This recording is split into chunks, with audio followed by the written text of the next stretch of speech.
Hey everyone, welcome back to The Road to Superman. This is the web series where we follow all the latest updates and rumours regarding the Superman reboot. This is episode 22, and today we have a very important topic to talk about. Depending on who you ask, the pressure on the Superman movie will vary. Some will say it only has to break even to be a success, and others will say it needs to make $1 billion.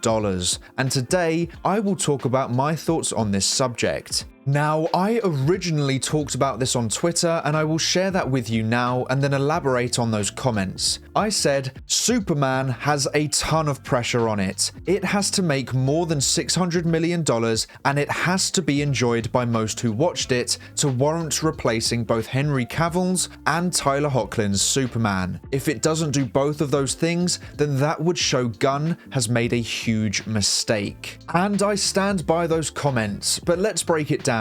Firstly, I say it has to make more than $600 million. For me, that is the bare minimum. Man of Steel over 10 years ago made $668 million at the box office, and with inflation, that would be $908 million today. Now, I think to say Superman needs to make at least that inflated number to show that it was worth making is an unfair expectation. Sure, if superhero films were as popular as they were from 2008 to 2019, then I would say Superman needs to be $1 billion film. But this is 2024, where superheroes are becoming less popular, and the box office shows that. Yes, MCU films are making $800 million plus on their biggest characters, but a few years ago, those would have hit over $1 billion.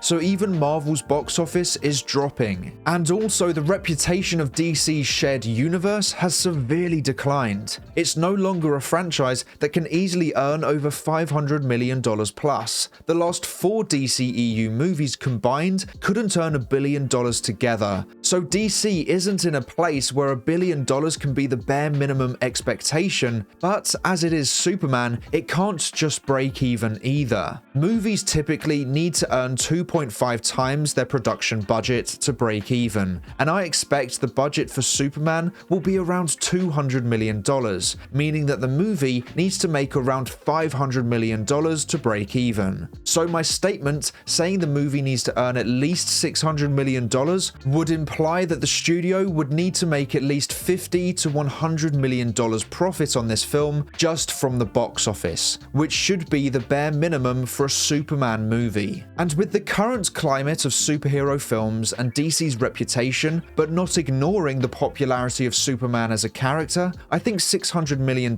worldwide would be a fair base expectation and would be a financial success for the movie. But I also said that it also has to be enjoyed by most who watched it, and what I mean by that is that both things have to happen simultaneously. It needs to make $600 million minimum, but it also needs to be enjoyed by the majority of the audience. Because if the box office was really low, let's say $300 million, but everyone who watched it seemed to like it, then that's irrelevant because not enough people watched it. So the majority of your total potential audience didn't find it appealing and didn't bother watching it, and only a tiny minority of people actually watched it. And most likely, those who saw the film would be hardcore Superman or DC fans, which are more likely to enjoy the film. The perfect example of that is the Flash movie. It had really positive reviews from those who watched it, but it only made $266 million, so it was a financial failure. So who watched it? Hardcore DC fans who are a minority of the total potential audience. So it doesn't matter if you made hardcore DC fans happy, because the majority of your potential audience didn't even bother going to see it. So clearly those reviews don't paint a fair picture, as the movie wasn't appealing to your target audience, the ones who you rely on to make your movies profitable. So if Superman has really positive reviews but can't break even, then there is a major issue and those reviews become less relevant. It has to be both, be financially successful and mostly positive reviews. And what would imply positive reviews for me? Honestly, if the average rating for reviews was anything around or above 7 out of 10, or whatever that would be on other reviewing platforms, but that number has to be there as well as the box office. Some fans have said that the movie only has to break even, but I think that is underestimating and downplaying the popularity of Superman. He is one of the most popular characters of all time, and if you can only just break even with him, then something is severely wrong with your film.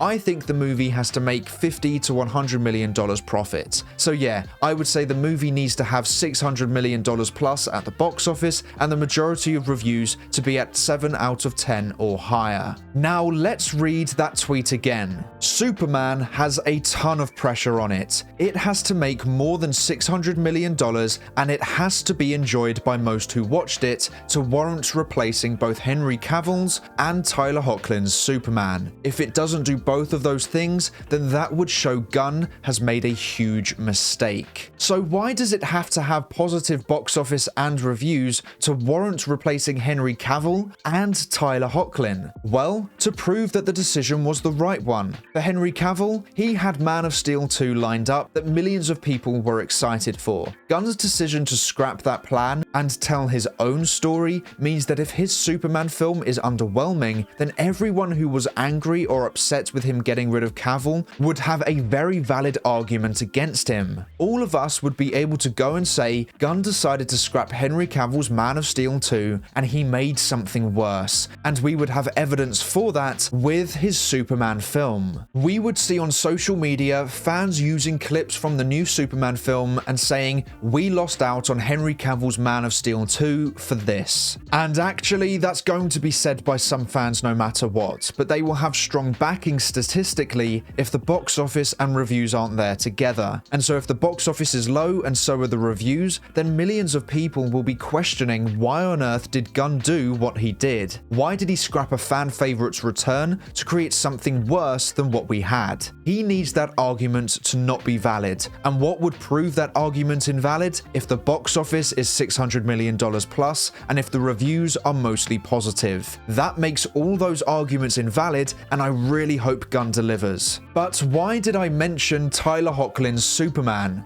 Well, because his show, Superman and Lois, has been extremely successful for the CW, with a 4th and final season on the way. But the reason why it is the final season is because of Warner Brothers and DC Studios. Confirmed by CW President Brad Schwartz, despite how well Superman and Lois has performed, the decision to end the DC property came from Warner Brothers. They don't want a competing Superman product in the marketplace. So not only has Henry Cavill gone as Superman because of Gunn's film, but also Tyler Hoechlin's after season 4. So Gunn also needs to prove why his film was worth cancelling Superman and Lois. And if he doesn't reach that $600 million and mostly positive reviews, then fans of both Superman stories will be angry at Gunn and will question his leadership for removing 2 popular Supermans and replacing them with one disappointing Superman. There is a ton of pressure on James Gunn and this Superman movie. This can't just be an average film. It has to be great, otherwise people will question what Gunn has actually done to progress the company and brand. There was pressure on James Gunn anyway, just by being the co-head of DC Studios, but then he decided to reboot the franchise and completely plan an entire long-term storyline, which naturally creates higher expectations, as he's basically saying he thinks he can plan out a better DC universe from scratch than continuing with the DCEU. But then he also decides he will not only start the new universe with a Superman movie, but that he will also be directing and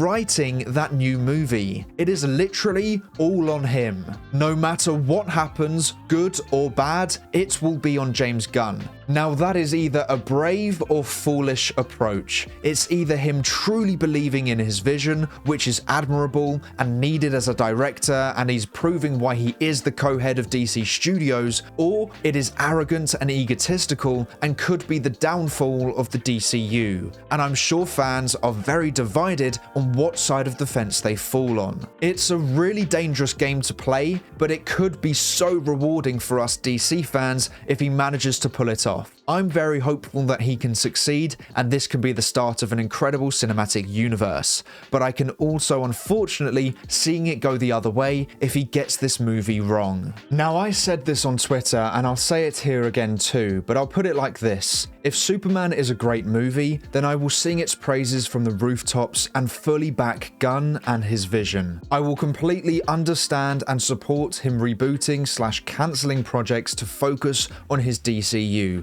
and I will completely be on board with his future decisions until I see the final product, as I doubted him before, but he delivered and proved me wrong. However, if Superman is a bad or average movie, then I will severely question Gunn's leadership and his DCU, and I will be very, very angry and upset that he got rid of my two favorite Supermans. I think if the movie is below average, then I won't want him in charge of DC anymore, because he would have made DC worse and was the one who stopped Abdi and DeLuca's attempts at correcting the DCEU by bringing back my favorite versions of these characters. And I think many would feel this way too. But I am really hoping the movie is great, and I am still very excited for it. I want the DCU to thrive, but I'm not going to pretend how I feel. However the movie turns out, I will be honest with my views. DC is in a really unpredictable time, and I really can't predict how this new Superman movie is going to be. Gunn has got many things right and wrong so far in my opinion, and those opinions will potentially change when we see the final product. I think not using Cavill anymore was extremely harsh, and he still had a lot of potential, but I think Snyder fans would have rejected his Superman if it was made under James Gunn's leadership and if Snyder wasn't directing. I think the casting for the Superman movie has been fantastic, but the suit is disappointing. Obviously, we don't know the context of this shot of Superman, but the suit really did disappoint me when I thought it was going to be really good.